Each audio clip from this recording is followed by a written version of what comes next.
Good morning student. आज हम बात करेंगे हमारी पाठ्यपुस्तक कृतिका का चौथा अध्याय माटी वाली, जो कि विद्यासागर नौटियाल के द्वारा लिखा गया है। सबसे पहले मैं आपको विद्यासागर नौटियाल का परिचय प्रदान कर दूं। विद्यासागर नौटियाल का जन्म 1933 में हुआ। ये समसामयिक कथा लेखक माने जाते हैं। विद्यासागर नौटियाल का जन्म माली देवल गांव टिहरी गढ़वाल उत्तरांचल में हुआ और इनकी उच्च शिक्षा वाराणसी में हुई। पहाड़ी जीवन, विशेषकर टिहरी गढ़वाल के जीवन यथार्थ के कुशल चितेरे विद्यासागर जी नौटियाल की कथा भाषा में मिट्टी की सौंधी गंध रची और बसी दिखाई देती है। इनके प्रमुख कृतियाँ हैं टिहरी की कहानियाँ, सुच्ची डोर जो इनकी कहानी संग्रह है, उलझे रिश्ते, बीम अकेली, सूरज सबका है, उत्तर बायां है, झुंड से बिछुड़ा, ये इनके द्वारा लिखे गए उपन्यास है। मोहन गाता जाएगा, ये इनका आत्मकथ्य है। अब हम बात करते हैं इनके द्वारा लिखित माटी वाली। माटी वाली इस कहानी में विद्यासागर नौटियाल ने विस्थापन की समस्या को बड़े प्रभावी ढंग से उठाया है। विस्थापन से अभिप्राय समझते हैं आप लोग। विस्थापन का अभिप्राय होता है जगह का छूट जाना, एक स्थान से दूसरे स्थान पर चले जाना। उसके पीछे मूल कारण क्या होते हैं? रोजी रोटी, रोटी कपड़ा और मकान। क्योंकि जब सरकारी तंत्र की कोई योजना कहीं पर लागू की जाती है, जैसे बांध का निर्माण, हाईवे का निर्माण, सड़क का निर्माण या अभ्यारण्यों का विस्तार आदि चीज़ें जब कहीं पर की जाती है तो क्या किया जाता है? उस क्षेत्र में आने वाले लोगों को सरकार के द्वारा हटाया जाता है और उन्हें उससे संबंधित ज़मीन का मुआवजा दिया जाता है। उनको दूसरी जगह प्रदान करके रहने की व्यवस्था की जाती है। उससे कहा जाता है विस्थापन। लेकिन यहाँ पर जो गरीब और श्रमिक वर्ग है वो इस विस्थापन की समस्या से कैसे जूझता है? क्योंकि वो जहाँ पर रह रहा होता है, कई बार ऐसी स्थिति आती है कि उस गरीब के पास न तो ज़मीन के कागज़ होते, न खेती बाड़ी को मकान होता, न उसके पास रोज़गार की कोई व्यवस्था होती। अब जब विस्थापन की समस्या उसके समक्ष प्रकट होती है तो वो उस सरकारी तंत्र को न तो अपनी ज़मीन के कागजात दिखा सकता, न मकान के कागजात दिखा सकता, न रोजी रोटी के बारे में कह सकता। तब ऐसे लोगों का जीवन बड़ा दयनीय अवस्था में पहुंच जाता है। उनके रहने का कोई ठिकाना नहीं होता। लेखक ने इसका बहुत ही संवेदनशील और मार्मिक चित्रण एक माटी वाली बुढ़िया के माध्यम से किया है। माटी वाली बुढ़िया जो एक हरिजन वर्ग से संबंध रखती है, बहुत गरीब है, उसका पति अशक्त और असहाय है, वो कमाना नहीं जाता, तो ये बुढ़िया ही रोजी रोटी की व्यवस्था करती है। माठा कान से माटी खोदकर लाती है और गांव में ला करके बेचती है। उस माटी वाली का संबंध गांव के प्रत्येक घर से, प्रत्येक परिवार से है। हर परिवार उसको अच्छी तरह से जानता है और हर परिवार के सदस्यों को वो अच्छी तरह से जानती है।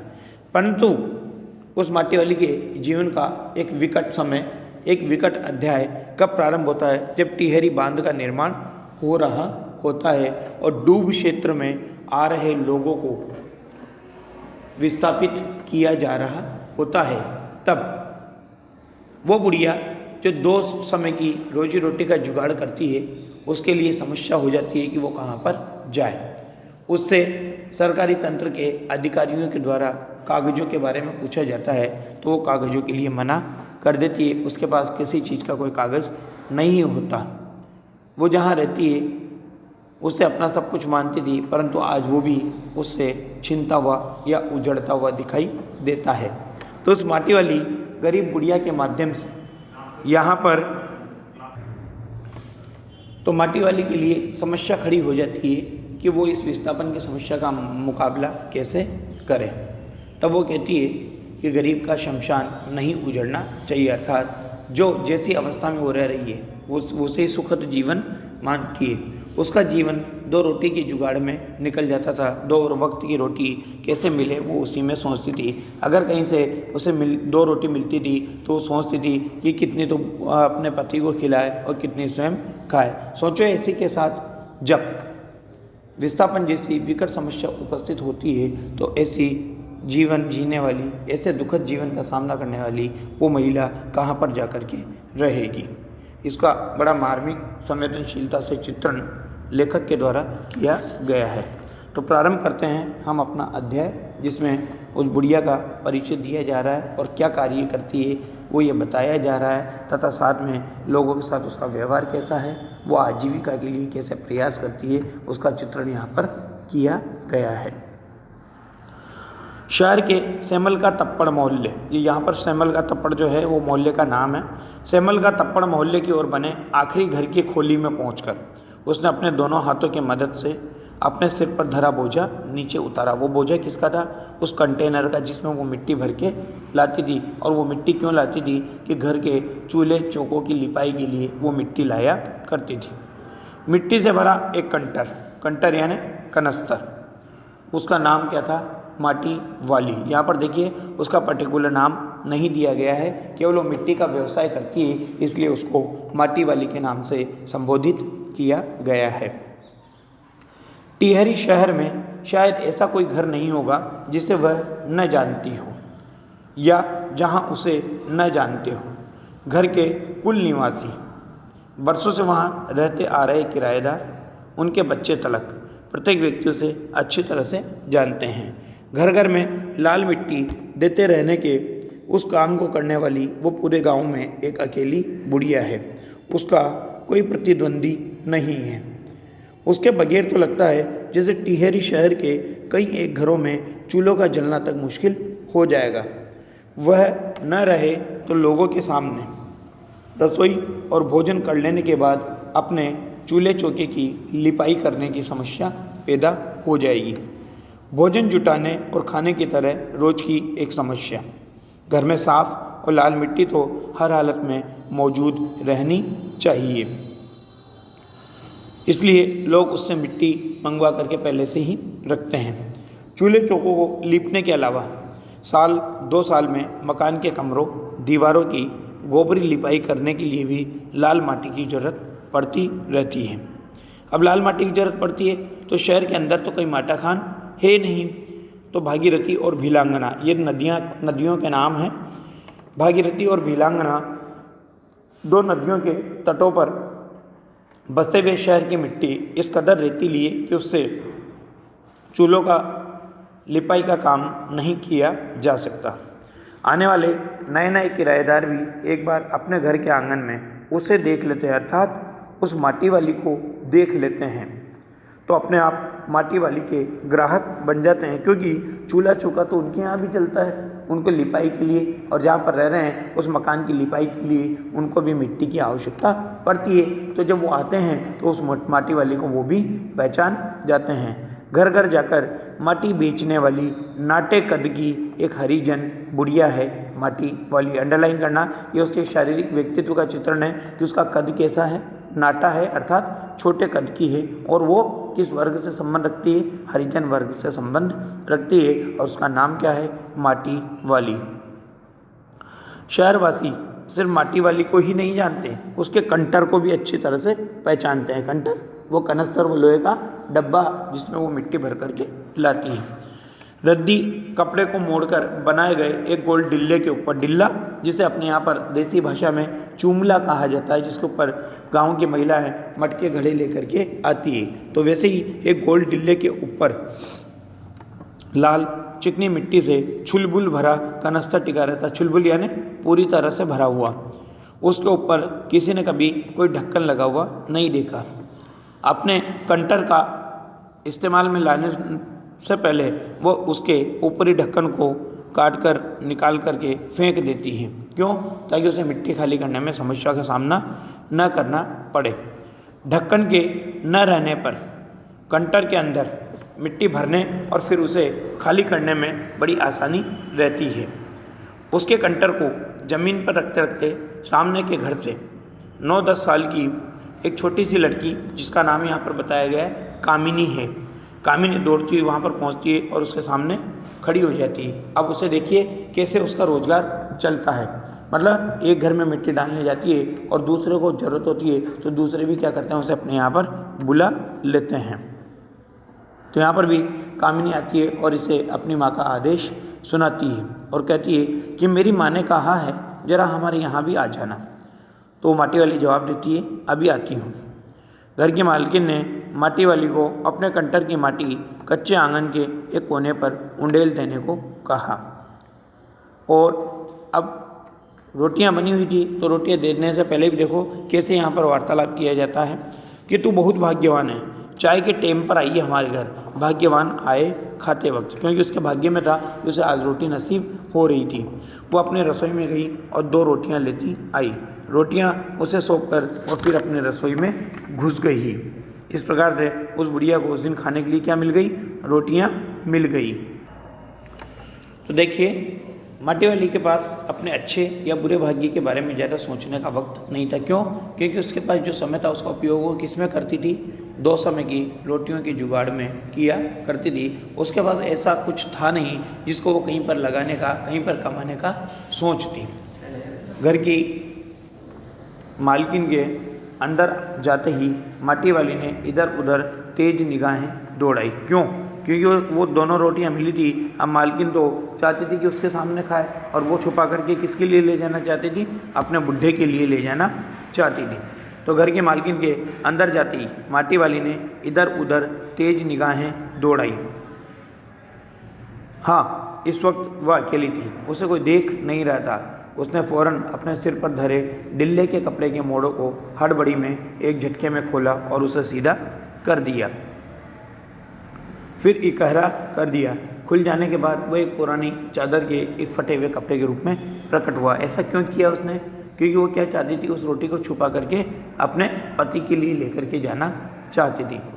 मालकिन के बाहर आंगन में निकलने से पहले उसने चुपके से अपने हाथ में थामी 2 रोटियों में से एक रोटी को मोड़ा और उसे कपड़े पर लपेटकर गांठ बांध दी। साथ ही अपना मुंह यूं ही चलाकर खाने का दिखावा करने लगी ताकि मालकिन को क्या लगे कि बुढ़िया ने क्या किया, रोटी खा ली है और वो उसे कुछ कहे नहीं। तो 2 रोटियों में से एक को मोड़ा और उसे कपड़े पर लपेटकर गांठ बांध दी। रोटियों में से एक रोटी को मोड़ा और उसे कपड़े पर लपेटकर गांठ बांध दी। साथ ही अपना मुंह यूं ही चलाकर खाने का दिखावा करने लगी। घर की मालकिन पीतल के एक गिलास में चाय लेकर के लौटी। उसने वह गिलास बुढ़िया के पास ज़मीन पर रख दिया। ऐसा क्यों किया? ये देखिए, ज़मीन पर रखना इसका मतलब क्या है, जातिवाद का भाव उस ज़माने में विद्यमान था। वो हरिजन वर्ग की थी, उसको कोई छूना नहीं चाहता था। तो यहाँ पर जातिवाद के उस भाव को भी प्रकट करते हुए ऐसी जातिवाद की समस्या को मिटाने की बात कही गई है।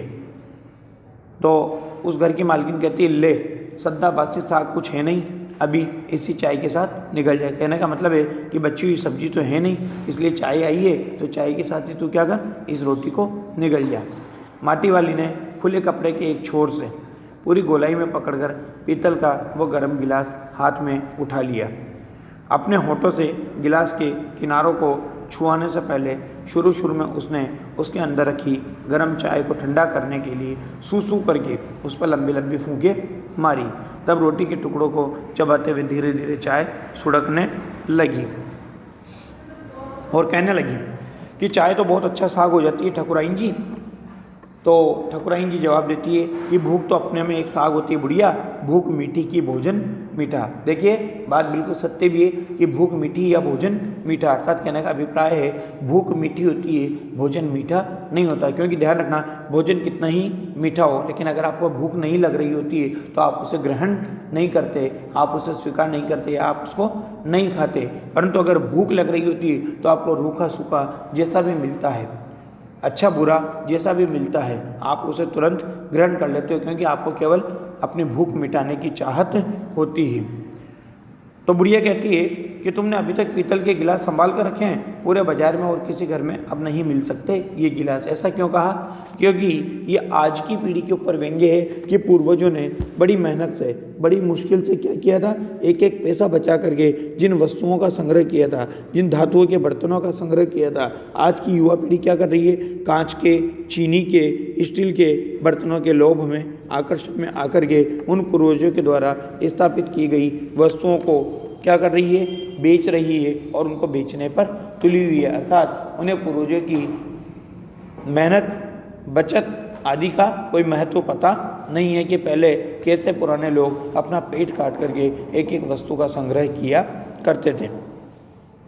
तब वो ठकुराइन कहती है कि इनके खरीदार कई बार हमारे घर के चक्कर काट कर लौट गए, पुरखों की गाड़ी कमाई से हासिल की गई चीज़ों की। अर्थात कहने का मतलब है कि पुरखों ने न जाने कितनी मेहनत की होगी और उस मेहनत के परिणाम स्वरूप इन चीज़ों को बचाया होगा कि पुरखों की गाड़ी कमाई से हासिल की गई चीज़ों को हराम के भाव बेचने को मेरा दिल गवाही नहीं देता। अर्थात उस ठकुराइन के मन में अपने पूर्वजों की मेहनत का मान सम्मान बना हुआ है, वो उनके मेहनत की महत्व को समझती है, इसलिए उनके द्वारा बसाई गई वस्तुओं को बेचना नहीं चाहती।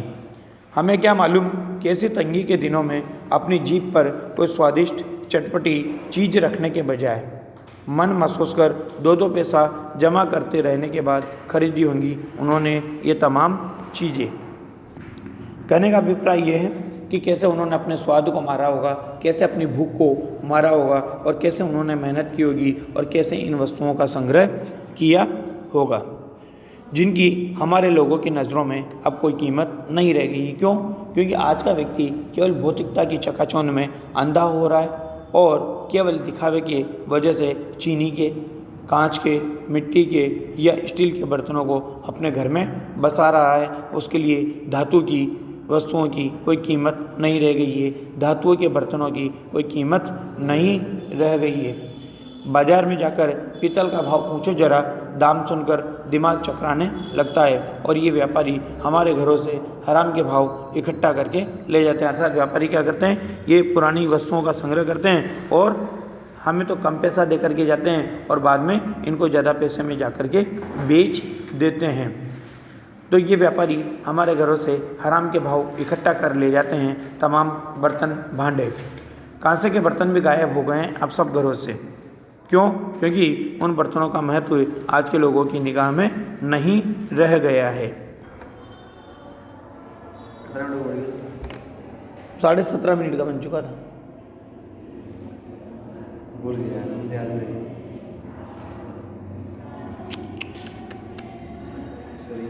कोई बात नहीं,